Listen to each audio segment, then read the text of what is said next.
Newest clues in Phagan case not yet public, Atlanta, Georgian. Tuesday, May 6, 1913. Body of slain girl exhumed and bloodstains on factory floor analyzed. New theory announced.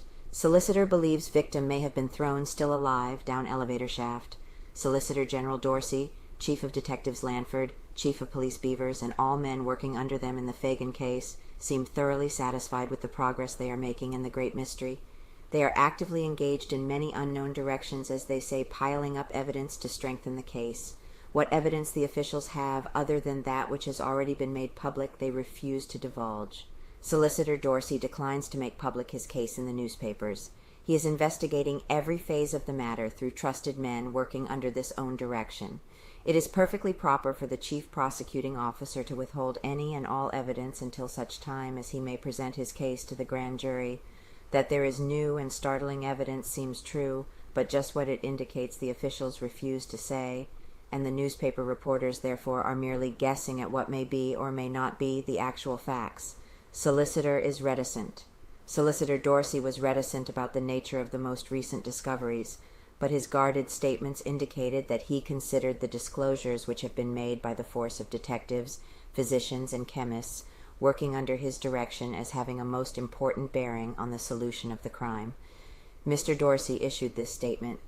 I see in an interview attributed to Quinn that I asked him if he was not paid by counsel for Frank to protect Frank. This statement, so far as I am concerned, is absolutely false. Throughout my talk with him, I did not mention the name of counsel, nor did I intimate that counsel had been guilty of any such conduct. It is known that a more thorough and minute examination of every locality and every article having any connection or possible connection with the slaying of Mary Phagan is being made now than was undertaken in the first few days of the mystery. Bloodstains analyzed. Under the direction of Solicitor Dorsey, chemists have made a new analysis of the blood found on the factory floor, where the Phagan girl evidently struggled with her assailant. Dr. H.F. Harris, director of the State Board of Health, is making a second examination of the body of the slain girl, which was taken from the grave in the cemetery at Marietta. Whether it was from any one of the sources that Solicitor Dorsey obtained his new lead in tracking down the slayer, he would not say.